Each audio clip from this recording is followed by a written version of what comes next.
Hello, everyone, and welcome back to the fifth season kickoff month of the Jake's Take with Jacob Elyachar podcast. I'm your host, Jacob Elyachar, the chief content producer and writer of jakestake.com, a pop culture entertainment news website. Before we get started, if you're listening to us on audio, please give us a 5-star review and please download this episode and other episodes. If you're watching us on YouTube, please give us a thumbs up. Please subscribe and help feed the algorithm. It is our second episode of 2024, and I'm so excited to welcome my next guest.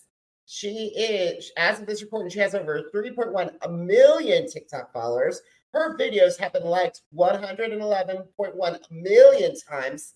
Let me tell you those numbers again. 3.1 million TikTok followers and 111.1 million likes on videos. She's known as the Redhead Latina, so please let me welcome Ana Saia for my podcast. Saia for the podcast. Hi. Thank you for having me. Ana, thank you so much for being the second guest of season 5 of the Jake's Take with Jacob Elyachar podcast. I really appreciate it. Thank you for having me. I'm so honored to be here. All righty, Ana. So when did you first get into TikTok?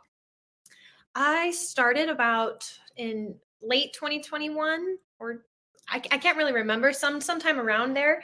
And it kind of happened by accident, just kind of making funny videos as people do sometimes, and sometimes they go viral. And that happened to be my case pretty consistently.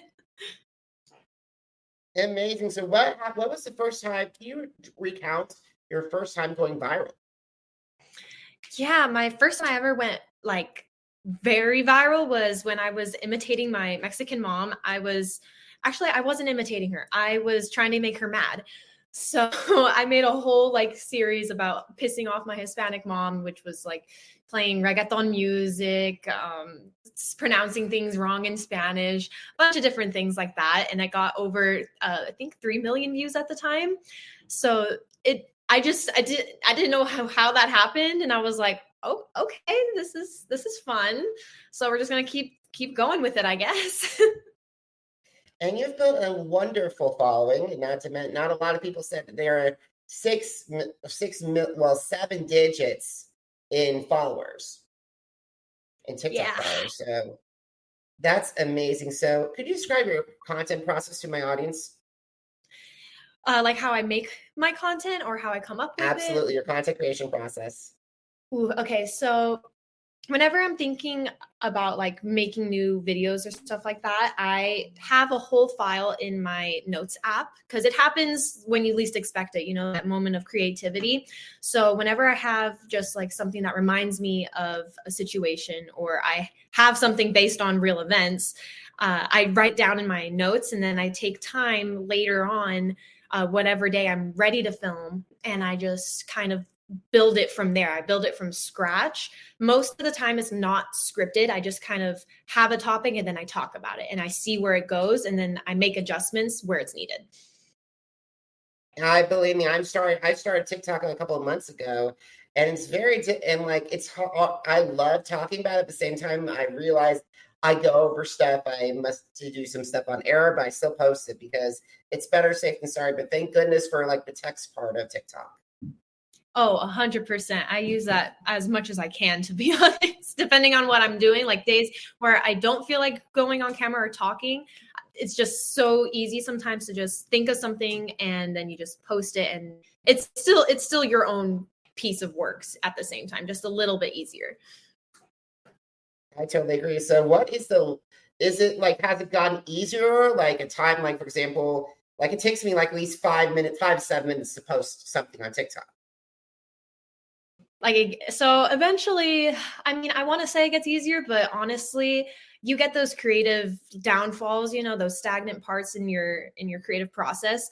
So there's definitely sometimes even weeks where I'm like, wow, I feel like I'm drained. I don't have enough content left. I can't, that's always my worry, is I'm going to run out of ideas.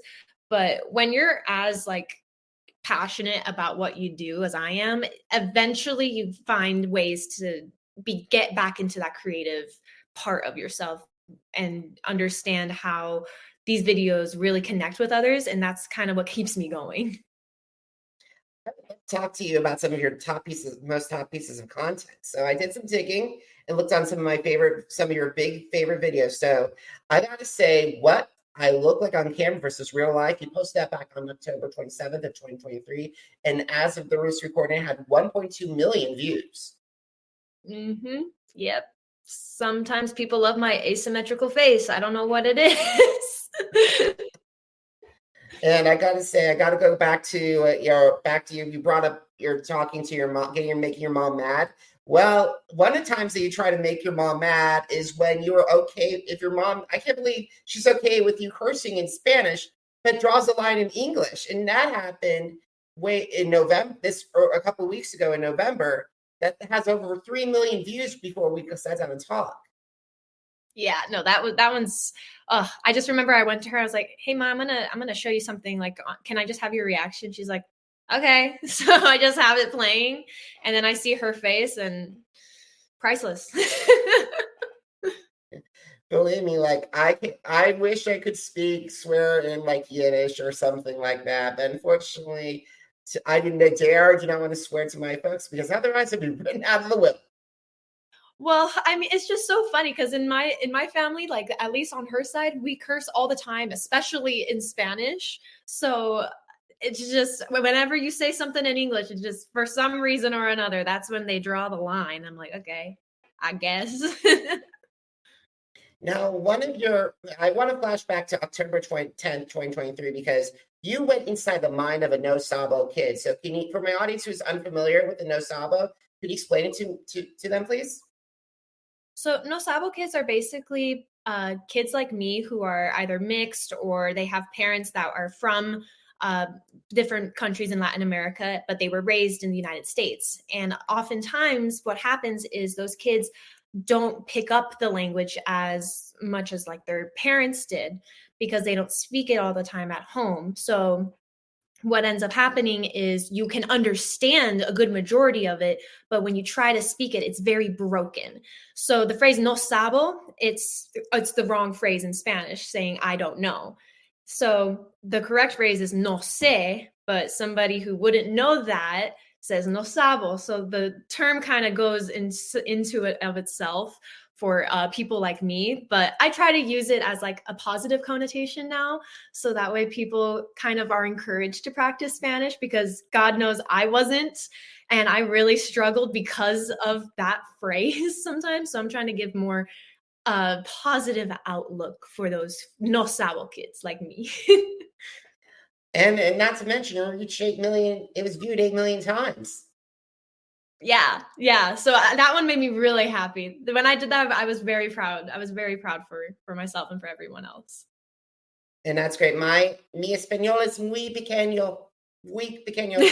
Pero soy de, a mí me gusta bailar y cantar.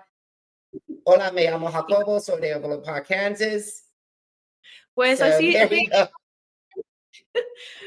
así hablo también. That's how I speak too sometimes.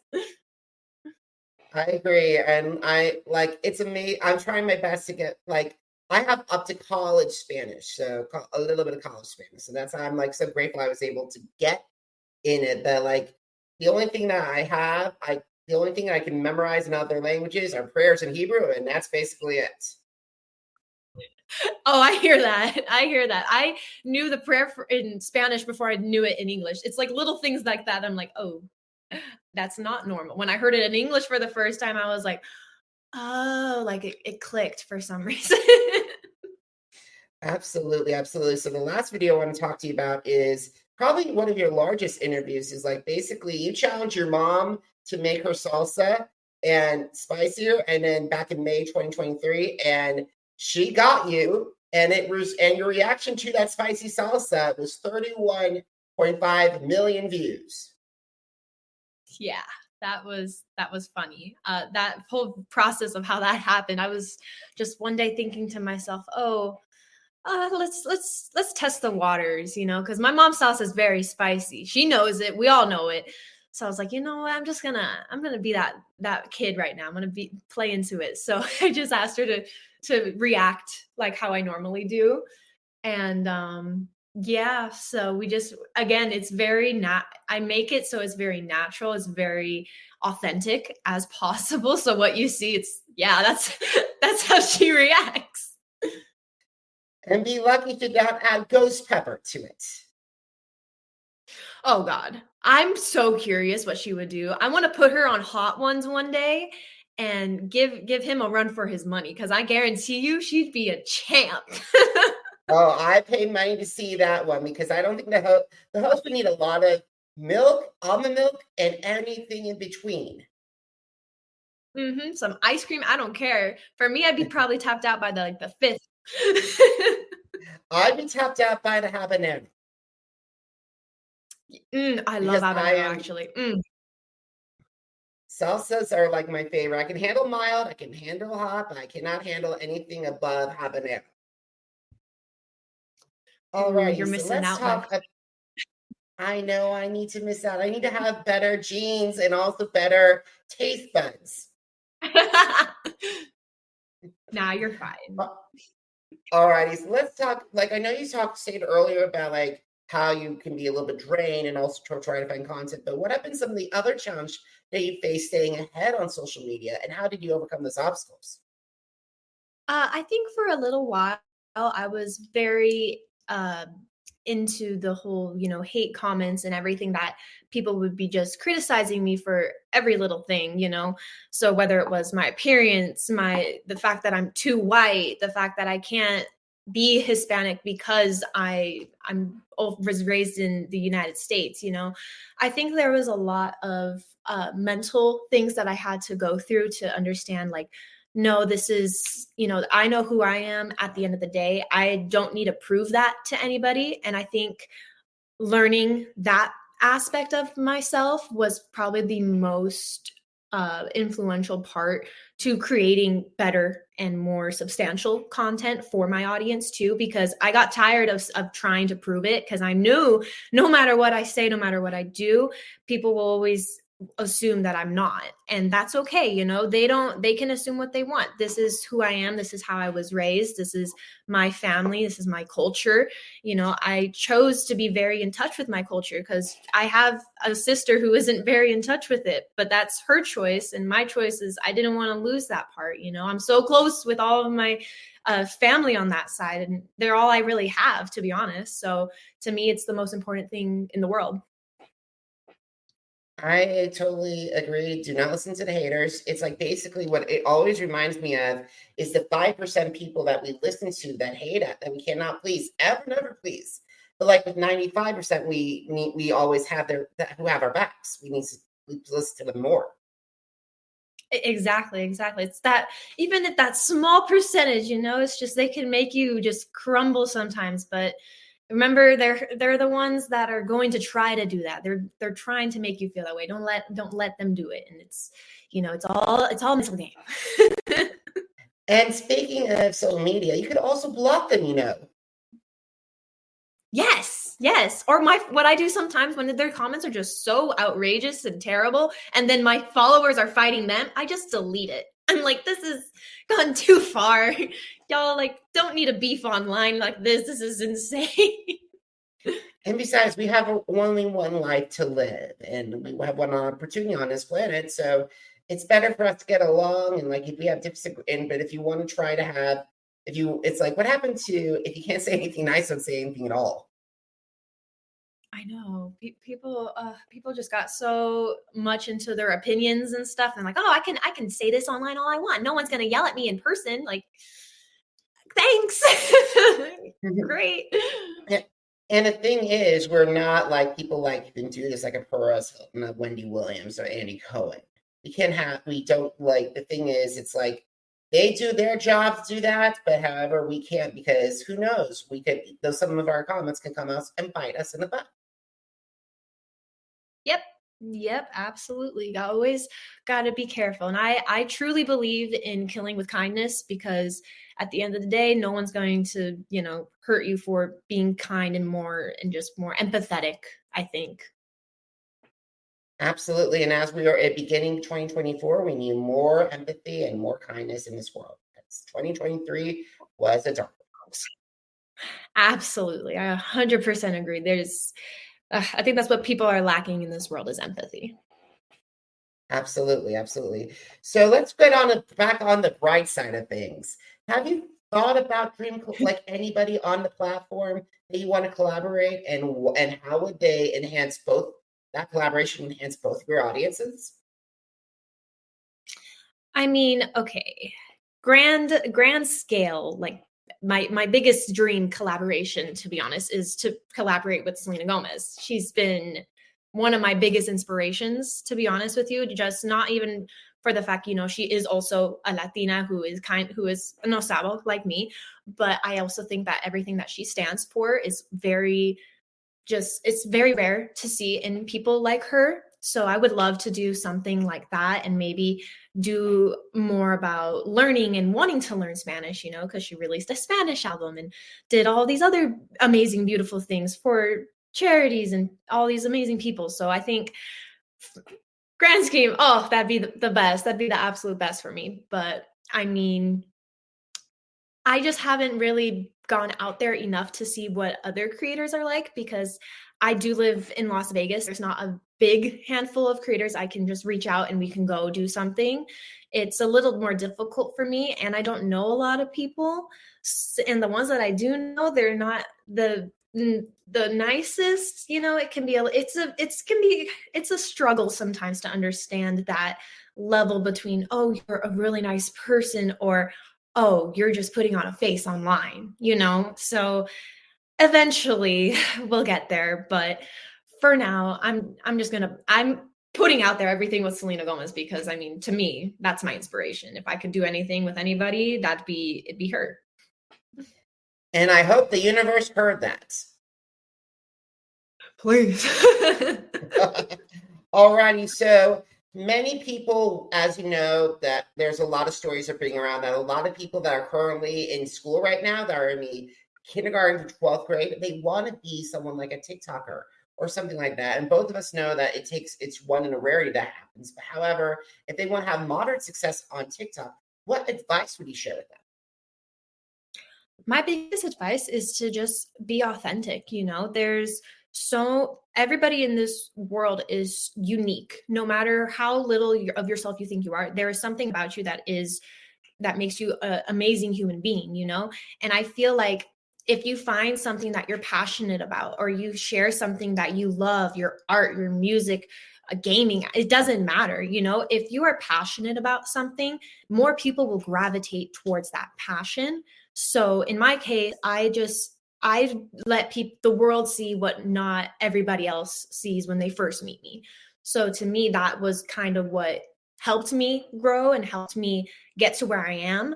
But for other people, it might be something completely different. So I think just being the most authentic and the most real that you can be, because a lot of it is fake. If you are going into the industry, into the TikTok social media realm, stay authentic. Don't do the contortion of your face with like editing apps and stuff like that. That's not real. You want to have a strong foundation to build upon that. From the beginning, I said I wasn't a natural redhead. Could you imagine if I had told my audience, oh, I'm a natural redhead, actually? Like the amount of hate, of just terrible, stuff I would get on it. It's all about being transparent, being authentic, and again, shielding what you want, showing what you want the world to see. That's also very important. I gotta say, that is a wonderful piece of advice. And if anyone has authenticity on their goals for 2024, let's go back and listen to what Anna said, because that is really good piece of advice. Thank you. I'll try. All righty, Anna, we got to start winding down our interview. If you had the opportunity to, where can they connect besides TikTok with you and they want to follow your journey?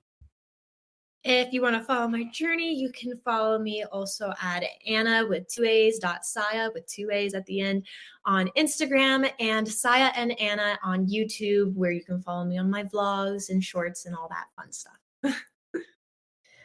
Awesome, Anna. So guys, did you miss an episode of the Jake's Take with Jacob Elyachar podcast? Visit our channels on Apple Podcasts, iHeartRadio, Podchaser, Spotify, and Spreaker. Jake's Take with Jacob Elyachar, JACOBELYACHAR. Now, are you on social media? Because I'm on social media too. Facebook, Instagram, Threads, TikTok, and YouTube. Jacob Elyachar, JACOBELYACHAR. And don't forget to follow the blog that started it all, jakes-shake.com. If you want my take, you can find more of my interviews, my take on new music, and not to mention my recap on the past season of Masked Singer and currently what's going on with America's Got Talent Fantasy League. And thank you so much for starting the year off with me. I really appreciate it. I cannot wait to see what 2024 brings for you. Thank you so much for having me, Jacob. It's been a huge pleasure. Thank you too, Anna. And guys, thank you so much for watching. Thank you so much for listening. Until next time, have a great one, everybody. Goodbye.